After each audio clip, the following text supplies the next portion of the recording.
One of the most important bodies of knowledge that marketing and communication professionals need to develop is that of buyer psychology and buyer behavior. In this short and extremely simple presentation, you'll learn first why the study of buyer psychology and behavior is crucial to modern marketers. Second, how a clear understanding of the purchase decision process can help you not only serve your target audiences better, but also how it will help your organization prosper. And third, how marketers use communication to influence the purchase decision process. Before we discuss the need to understand buyer psychology and behavior, let's make a distinction between the two. Buyer behavior is what buyers do, which means it's pretty straightforward and actually rather simplistic, although it's not always simplistic to measure or understand. Buyer psychology, on the other hand, is much more complex. It involves why buyers do what they do, how they think about what they did, their attitudes toward products and brands and retailers and service processes, their beliefs about product comparisons, their feelings toward advertisement, their comfort or discomfort with communication technologies, their motivations, interpretations, intentions, regrets, and their feelings toward engagement, connection, community, marketers, salespeople, products, campaigns, messages, words, imagery, music, sound, etc. Buyer psychology is difficult to measure, difficult to know, difficult to understand, and difficult to manipulate. In fact, although it's seemingly counterintuitive, it's often much easier to get a buyer to do a particular task than it is to get the buyer to think a particular way. Making the distinction between buyer psychology and buyer behavior is important so that marketers can direct their various efforts, communication and otherwise, in an appropriate way so that the intended results are achieved. So why understand buyer psychology? The reason to understand buyer psychology is that aspects of what buyers think often precede what they do. In the case of attitudes and beliefs, there's the understanding that attitudes and beliefs will precede behaviors. In general, scientists agree that attitudes and beliefs drive our behaviors, whether we're conscious of the connection or not.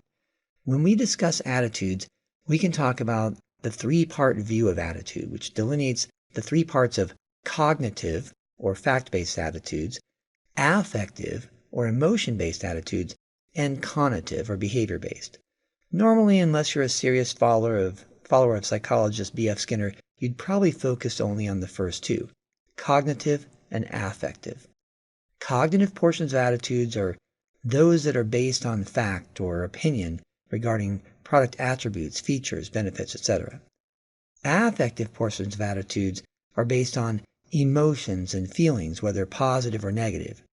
We know that combinations of cognitive and emotional factors combined form attitudes, and that those attitudes are associated with particular behaviors.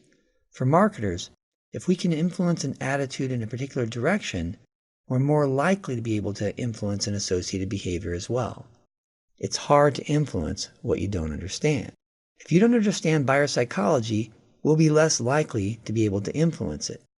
Thus, we should spend a great deal of our marketing time learning and studying our target segments in order to understand them well enough to create marketing communications that will sway them toward buyer behaviors that will benefit our marketing goals.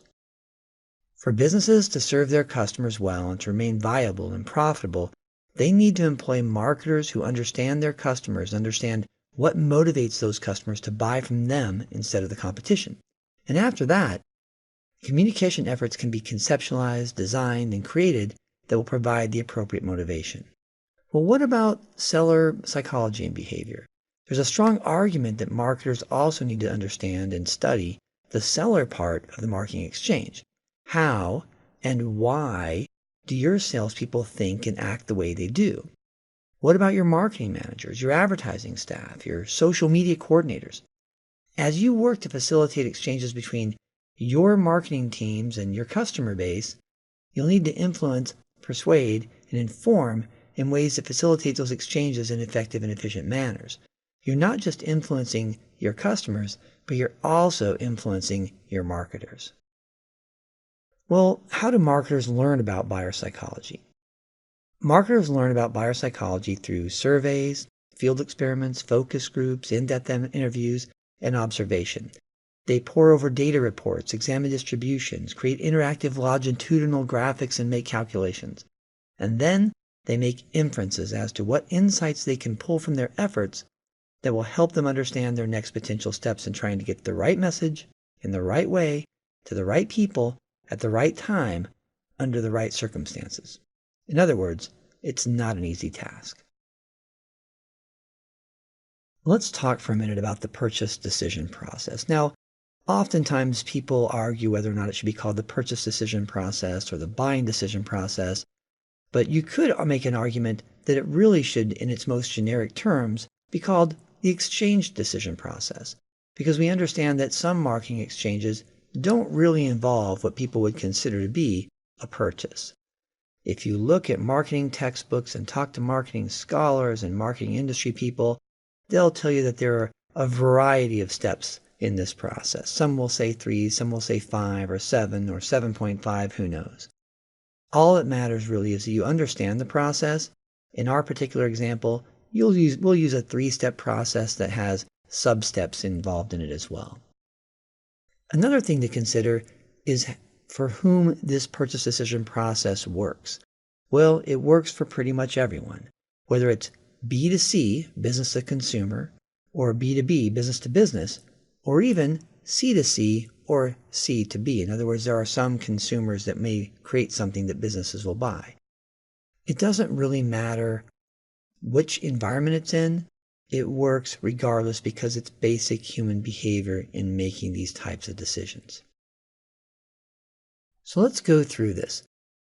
And let's give an example here of what would be the first step in a purchase decision process. I always like to use an example of paint.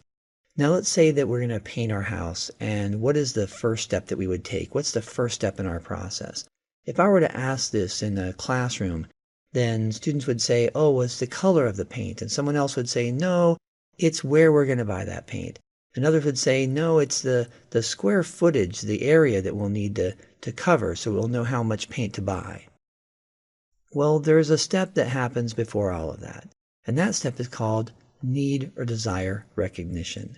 It's the idea that we need to recognize that we have a need or desire before we're going to go out and try to purchase something. Now, there's 2 ways that can happen. It can happen with an internal stimulus or with some type of external stimulus, and various external stimuli exist. Let's go to the external first. In the case of paint purchase, it's fairly simple to think that maybe I look at my wall and I notice it's looking a little bit grungy and I need to paint it. Maybe I'm eating my cereal in the morning and a paint chip falls off the ceiling and lands in the cereal and I think, yes, it's time to paint. Maybe my neighbor paints his or her house and now I feel the need to keep up with them and paint mine as well. Maybe I'm selling my house and I have to paint it before I sell it. Maybe I just bought a house and I have to paint it now that I move in. Maybe I'm going to the store and as I'm walking through Home Depot or Lowe's, I notice the paint aisle and I think, you know what, it'd be a good time to paint the house. Maybe I see an ad that paint's on sale. Maybe I'm just driving by and I notice some really beautifully painted houses and think, I'd like to paint mine the same way. There are a number of different external stimuli that might help me to have this recognition that I have a need or desire to paint my house. As for internal stimulus, in this particular case, it might be harder to understand. Let's take the case of eating lunch. It's fairly easy that if I'm sitting at my desk and then I start feeling hungry, I have this internal stimulus that I have a need or desire to purchase some food. For the case of the paint, it could be, I guess, you could argue that you could be laying on the beach somewhere and then all of a sudden you just jump right up and you say, wow, I've got to go paint my house. But it's more likely you'll get some type of an external stimulus that will inspire or motivate this recognition for this need or desire to paint your house. So then we can go to the next step. We have to formulate or develop this need or desire. In other words, we have to understand what type of paint do I need to buy? What color do I need to buy? How much do I need to buy? Where do I need to buy it? To do this, normally we have some type of information search. Now, information search can also be internal or external. It could be that when I think about buying paint, I think, oh, I know I need to go to Home Depot or to Lowe's or whatever happens to be close to my house. Or it could be that maybe I'm trying to purchase plumbing services and I'm new to an area and I'm not sure who's a good plumber and who's not. So I check with my neighbor and I ask my neighbor who's good. I might go on and look online and try to find the best deal or find someone who has 24-hour service. Whatever it is, I'm going to do some type of information search in a variety of ways. And you can see already that this is going to make marketers excited about what types of communications they'll put out there. We also have to do some type of alternative evaluation. This just means that when you consider all the places you could go to buy paint and all the different colors and all the different styles of paint and all the different ways to apply the paint and all the different ways that you could either do it yourself or ask someone else to help or hire someone, that there's a lot of decisions to be made. And for the buyer, then, that person has to evaluate these alternatives. There's a lot we could say about the types of alternative evaluation that exist. It might be that I do what's called attribute or feature processing. This means that I might consider what are the features that a particular product has. Let's say I'm going to buy a new laptop, and I think that, well, I might look at the processing speed. I might look at the hard drive capacity. I might look at the screen resolution. And I might have these different features and then look or evaluate or assess all of these different brands or models across those particular features. I might choose the feature that seems to be most important to me, or maybe it's just the most relevant, or perhaps at that moment, the most salient or noticeable. I then can go across the different laptops until I find the ones that I think stand out over the others. Or perhaps instead of doing this attribute or feature type of processing, I do what's called brand or model processing, where I look at one computer, assess the various attributes for that one computer, and make an overall judgment about that computer before I move on to the next one. Either of these works. Consumers use different types of ways that they do this. Oftentimes in B2B situations, you might have someone who does it more scientifically. They put it into a spreadsheet, and then they try to assess the importance of each of those attributes or features, and then make some type of a calculation at the end. Either way, the most important thing for marketers is to understand how are people in your particular target market making their evaluations of their alternatives. As you understand that, you'll understand better how to present the appropriate information. Another way to think about alternative evaluation is to think about whether it's specific or abstract. Do people in your industry, your types of buyers, does your product end up being evaluated in a way where people are very specific as to what they're looking for? Do they look at all the details of the product and then make detailed comparisons against the competitors? Or is it something more abstract? Have they backed away from what they're looking at? If I were to say, well, how am I going to make a decision for what we often term non-comparable alternatives? Say I'm going to get a $2,000 bonus. And I think, do I want to buy a new home stereo system? Do I want to go to Jamaica and have a little vacation? Or do I want to put it into the bank and then collect some interest? In this particular case, I can't make the type of detailed comparisons because I can't really compare the decibel level of my home stereo system to the temperature in Jamaica to the level of interest, however low it might be, at the bank.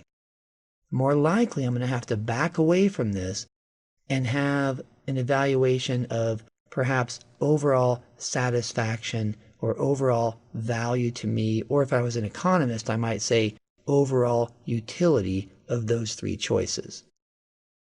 In all cases, marketers need to understand what are the alternatives being evaluated, and then understand how the people are making those evaluations.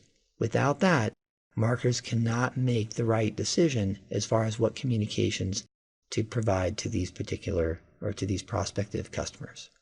The last step is need or desire fulfillment. Now, fulfillment instead of satisfaction. Some people will say it's need or desire satisfaction, but you can be fulfilling your purchase decision need without actually being satisfied. Maybe you go to dinner somewhere, you eat the dinner, now you don't have any other need to eat, but you haven't necessarily been satisfied. There's two steps I want you to think about. The first is the actual making the purchase or the exchange.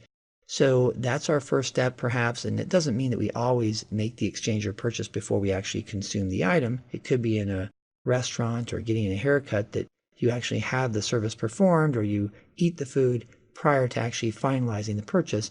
But more normally, we make the purchase and then we also have the consumption and usage. This consumption or usage could be something that's quick and it's over within an hour or two, like watching a movie in a movie theater, or it could be something that lasts for years, like buying a car or buying a house. In addition to making the exchange and having this consumption or usage, there's also an evaluation. There's a post-exchange or post-purchase evaluation, which is separate often from the post-consumption or post-usage evaluation. It may be then that one of them you're happy because you think, wow, I've got a really great deal on this product that I just purchased, or on the car that I bought, or on the movie ticket that I just purchased. But then after the consumption or usage, you change this evaluation, or actually what you do is you actually have a separate evaluation where you feel, wow, it's not as good of a deal as I thought it was before. Or maybe it's even a better one than you thought.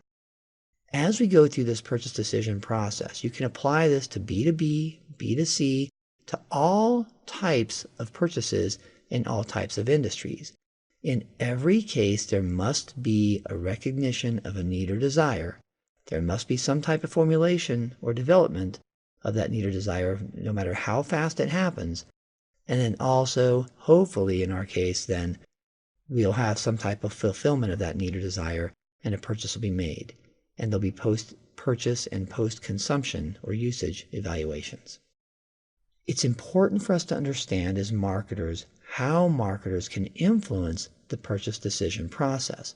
So let's consider first those 3 steps and their sub-steps in the purchase decision process. And then let's consider marketers. Now, we could talk about the basics of marketing. We could talk about perhaps the 4 Ps or the 4 Cs or the 4 As and say, what can marketers do on their side to somehow influence that process? We could also talk about a number of other things like image and brand management, product display, expectation management, education, emotion management, service delivery. There are a number of ways that marketers have a number of tools that they can use to influence this process. The other thing that's important to understand is we truly are trying to influence the process and not just the outcome. The idea is to influence the outcome by influencing the process. For example, maybe what we do is we try to influence that need or desire recognition. Can we get people to feel that they have to paint their house more often? It happens in all sorts of industries where we try as marketers to instill in someone this recognition that they have a desire for our product. This also applies to the need and desire formulation step, and it applies to both information search and alternative evaluation. For information search, can we guide our buyers in a certain way that gives them information that helps us to promote our particular product or brand versus a competitor's product or brand? The same thing goes for alternative evaluation. Can I present my information in a way that helps my particular product or brand look more appealing than it would if I were to promote that or provide that information in a different way? With respect to need and desire fulfillment, we can obviously make or provide communications that will help someone make that exchange or make that purchase, as well as influencing their post-exchange evaluation. A lot of times when we're looking at satisfaction, it's really a comparison between the expectation and the evaluation that we make. As far as consumption and usage, the same thing happens. Does a buyer consume in a certain way that helps them be more satisfied in the end? And can the marketer help them do that? Also, can a marketer help them evaluate their consumption or usage by talking about on what aspects or features or benefits they should be evaluating this particular consumption or usage experience. Overall, it's clear that increasing your understanding of general buyer psychology and behavior is a necessary step in mastering marketing. In addition, it's critical to apply your knowledge to your industry in a way that helps you to understand how and why your customers or potential customers think and act like they do.